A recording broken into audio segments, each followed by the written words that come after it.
Hi மக்களே வணக்கம். Big Boss season 9 எல்லோரும் நம்ம சேனலை சப்ஸ்கிரைப் பண்ணிவிட்டு உங்கள் ஆதரவு தெரிவிச்சிக்கங்க. எப்போ பார்த்தீங்கன்னா பிக் பாஸ் கிராண்ட் ஃபினாலே இன்றைக்கி முடிஞ்சது. ஸோ 106வது நாள் நினைக்கிறேன். ஸோ முடிஞ்சது வெற்றிகரமாக. ஸோ இதுக்கு பார்த்தீங்கன்னா எல்லாருமே பெரிதும் எதிர்பார்க்கப்பட்ட பார்வதி கடைசி டைமில் வந்தாங்க. லேட்டாக வந்தாலும் லேட்டஸ்ட்டாக வந்தாங்க தான் சொன்னோம். கப்பு கொடுக்குறதுக்கு கொஞ்ச நேரத்துக்கு முன்னாடி வந்தாங்க. வந்த உடனே அவங்கள வந்து மாஸ் வெல்கம் கொடுத்தாங்க மக்கள் எல்லாருமே. ஸோ அதுக்கப்புறம் கண்டஸ்டன்ட் எல்லாருமே ஒரு ஆச்சரியமாக பார்த்தாங்க.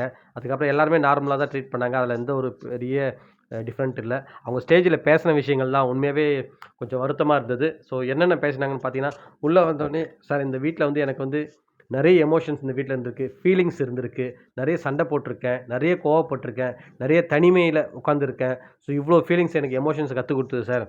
அந்த ரெட் கார்டு கொடுத்த விஷயத்தில் வந்து நான் வந்து அவ்வளோ சீக்கிரம் வெளியே வரவே இல்லை. பட் இப்போ ஓகே சார், ஐ ஆம் பேக் அந்த மாதிரி சொல்லிவிட்டு அவங்க சொல்கிறாங்க. இந்த மாதிரி வந்து நான் சாண்ட்ராக்கு அந்த ரெட் கார்டு வாங்கின இதில் வந்து அவங்கக்கிட்ட நான் அப்படி பண்ணியிருக்கக்கூடாது, அதுக்கு சாரின்னு சொல்லிட்டு ஸ்டேஜில் சொல்கிறாங்க. உடனே வந்து சாண்ட்ரா வந்துட்டு மைக்கை வாங்கி, சார் நான் வந்து அவங்கள அன்னைக்கு அவங்க போகும்போது நான் ஹக் பண்ணணும்னு நினச்சேன். பட் என்னால் அந்த நிலைமையில முடியல. இப்போ அதுக்கு பதிலா ஹக் பண்ணுறேன்னு சொல்லிட்டு ஹக் பண்ணிவிட்டு, அதுக்கு முன்னாடி வரதான் நாங்கள் 2 பேரும் க்ளோஸ் ஃப்ரெண்ட்ஸாக இருந்தோம் சார். உண்மையாகவே எனக்கு கஷ்டமாக இருந்ததுன்னு சொல்லிட்டு அவங்களும் ஃபீல் பண்ணுறாங்க.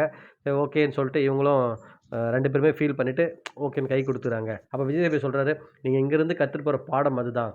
ஸோ இந்த மாதிரி நிறைய விஷயங்கள் வந்து உங்களுக்கு ஃப்யூச்சர் நடக்கும், உங்கள் லைஃப்பில் நடக்கும். இதெல்லாம் எப்படி நீங்கள் வெளில வர போகிறீங்கன்னு சொல்லிட்டு அட்வைஸ் பண்ணுறாரு. அது மட்டும் இல்லாமல் பார்வதிக்கு ஏதாவது ஒரு வார்த்தை சொல்லுங்கன்னு சொல்லிட்டு கமருதீன் ஏற்கனவே சொல்லியிருப்பார். அது சொல்கிறாங்க, அவங்களுடைய அறிவு வந்து கூர்மையானது, அதை கரெக்டான இடத்துல யூஸ் பண்ணாங்கன்னா அவங்க பெரிய ஆளாக வந்துடுவாங்கன்னு சொல்லிட்டு பார்வதியை பற்றி நம்ம விஜய் சேதுபதி சொல்கிறார் மக்களே. அது மட்டும் இல்லாமல் எல்லா கண்டஸ்டன்ட்டுமே நார்மலா தான் பழகுனாங்க. எல்லாருக்குமே ஒரு ஷாக்கு தான் அவங்க வந்தது. உண்மையாவே ரொம்ப நல்லா இருந்தது பார்க்குறதுக்கு.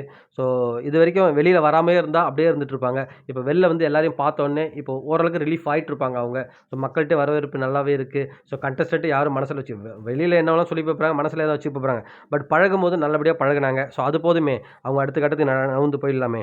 ஸோ அடுத்தடுத்து அவங்க நிறைய சாதிக்கணும். ஸோ அது மட்டும் இல்லாம அவங்க லவ் பண்ணுறது இன்ன வரைக்கும் கன்டின்யூ பண்ணிட்டு தான் இருக்காங்க. ஏன்னா கமருதீன் அவங்களும் பேசிட்டு அவ்வளோ க்ளோஸா உட்காந்துட்டு நல்லா ஜாலியா தான் இருந்தாங்க.